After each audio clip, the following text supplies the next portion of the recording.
A Fairy Tale for Troubled Times by Maureen Carlson, with help from the Pipsywagons.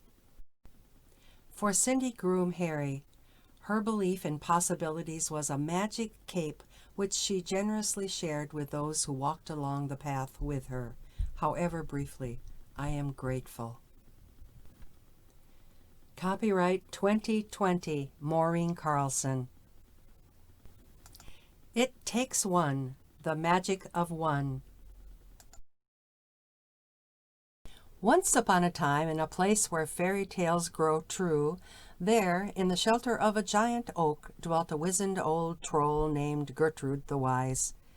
One morning, while sipping her sassafras tea and pondering the chaos that swirled over the land, a deep despair descended upon her, dark, dank, deadly.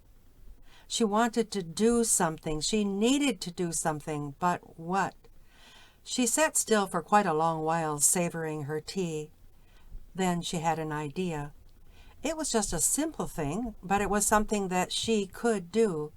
She wouldn't be able to do it by herself. Oh, no, not at all. But she could get it started. Then, with magic and numbers, it just might work.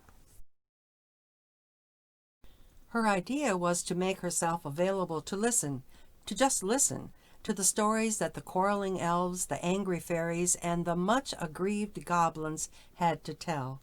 From what she had been overhearing in the forest lately, there was lots of room for those who had the patience to listen. She felt calmer already just thinking about her idea. But first, before she began, she had some work to do. The work involved two things. One, a wee bit of magic, and two, preparing herself for the journey. The first part was easy, the second not so much. Since this was the land of fairy tales, magic was part of the very air of the land.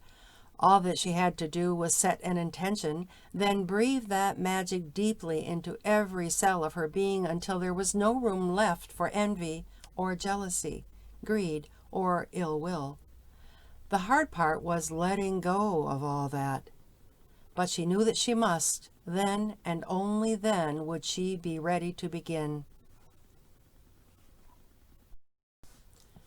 Her plan was simple. She would just walk along the path. Sooner or later, someone would come along who was walking in the same direction as she was. They might walk in silence at first, but not for long. Eventually, one of them would comment on the weather or the bird sounds that filled the air, or would ask where the other might be going. If they were the curious type, they might even ask, why? Her life experience had taught her that, given the opportunity, she could find something that she had in common with most any traveler whom she met along the way. People usually liked to tell their stories. She was seldom at a loss for words. Besides, she also had her own stories to tell, but she knew that there were not enough listeners in the world. So, with the magic of the wind and her own resolve, she would become one of the people who listen. She would do her best to listen deeply, to listen so that the other felt heard, felt seen, felt real.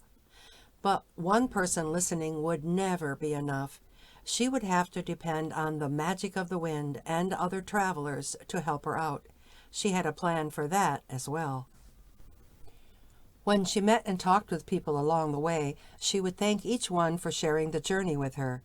Then, as they waved goodbye, she would ever so gently, but with the breath of magic at work, whisper, "I wish there were more conversations like this one." As she did so, she would tap out the rhythm that the wind had given her.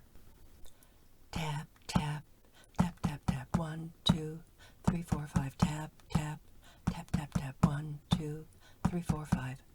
She thought back over her plan one last time. She sighed, then smiled. Yes, she was ready. She had done the work. She took a deep breath, was reassured that the magic was with her, and set off on a path through the forest. As she went, she hummed softly to herself.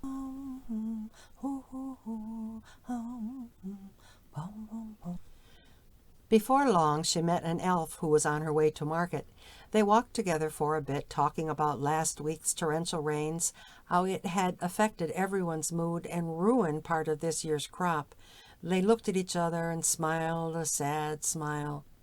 There was more to say, but too soon their paths diverged. Gertrude walked on. Tap, tap, tap, tap, tap. Just around the next bend was a goblin followed by a gnome, each with a story to tell. They walked, they talked, she listened. As each conversation ended, she tapped out that magic rhythm with her walking stick. Tap, tap, tap, tap, tap. 1, 2, 3, 4, 5. Tap, tap, tap, tap, tap. 1, 2, 3, 4, 5. After a week had passed, wondering if the plan was working, she took her looking glass and climbed to the top of Archibald's Rock. From there she could see all of the paths as they left the shadows of the forest and crossed over the bridge that led into the village. Through her glass she saw that an elf seemed to be in deep conversation with a wizard, while under a large rock a wee fairy was talking with a grumpy-looking troll. The next day she climbed the hill again and saw that now the troll was sitting down by the creek with a couple of goblins. All seemed to be going well. As the days went by, news of what was happening was carried to her by the wild things that roamed the forest. It was a custom of theirs to keep watch over the two-legged beings, for safety, of course. They reported that more and more often they saw the forest people stopping along the way to talk with each other. Sometimes their voices were very loud, but just as often they were heard to laugh or sing.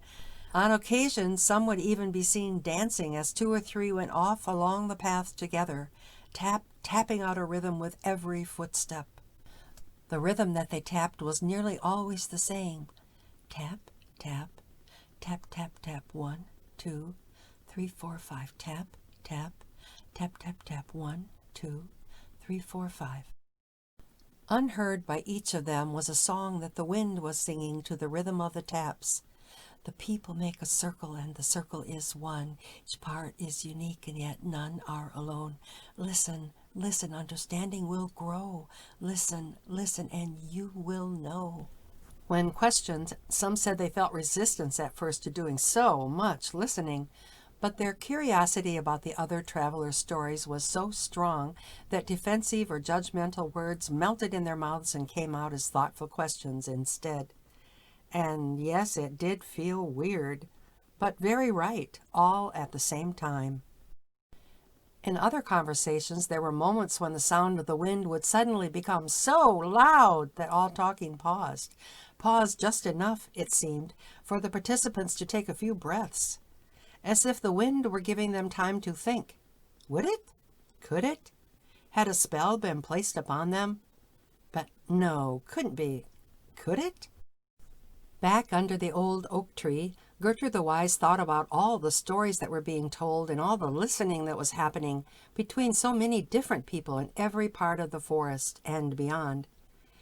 She knew that the people didn't always agree, but having everyone in agreement wasn't ever a part of her plan. For some, an argument was a necessary or even invigorating challenge. Who was she to argue with that? She also knew that debates and discussions were essential, as they helped get to the heart of matters. Then there was the fact that the nature of all beings was to have different needs and to want different things. But at least if they listened to each other, really listened, they would have a glimpse of the world through the other's eyes. That seeing, that knowing, could make all of the difference. And that just might be enough to make the whole land less dank, less dark, less mired in despair. The end. Or is it just the beginning? Come round again. More about the math and the power of one. An overheard conversation between longtime friends Toby Kyle, a Pepsi wagon, and Maureen Carlson, a human being. Both are sitting on the steps that lead down to the edge of Sand Creek. Since Toby Kyle is small enough to fit in the palm of Maureen's hand, a casual observer might think that Maureen is talking to herself, but a closer look will reveal the expressive features of a wee being perched nonchalantly next to her on the very edge of the step. Toby Kyle. Maureen, it's all about listening. I believe that listening to each other is necessary if we hope to be a village at peace. I think that's true for both the wee folk like me and your people, the human beings. We really aren't all that different from each other. I know, because given my small size, I can easily disappear under a leaf or behind a rock when humans come my way. Yep, I listen. It's the same tone of voices, some calm, some discouraged, some angry or belligerent, sometimes laughter or tears. The stories that I hear are full of the same worries, fears, and disappointments that are told around a table at a pip pub. Pride and also worry about our families, getting enough food, securing good shelter, safety, finding courageous, honest leaders. Maureen. Oh, Toby, listening, just listening seems pretty weak when compared with the chaos that I see all around me in so many directions. The anger, the divisiveness, the fear. Listening seems so inept, so passive, so slow. Toby Kyle. But listening, real listening, creates a connection, and it is in those connections that understandings happen. Then, if we pay attention and stay true, change happens. Maureen.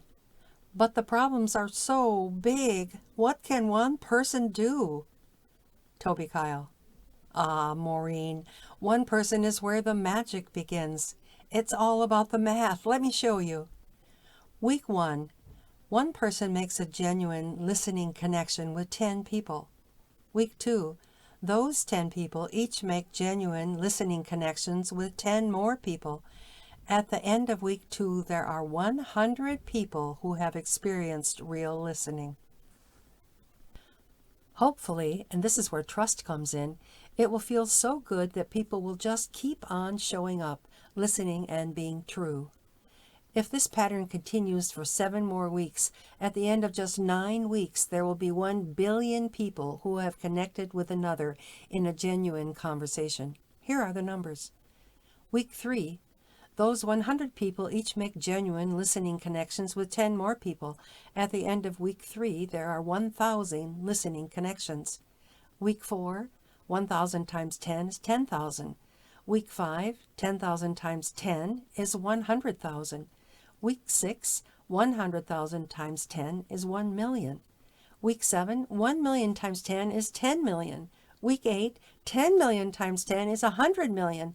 Week 9, 100 million times 10 is 1 billion. And that, Maureen, is the magic of 1.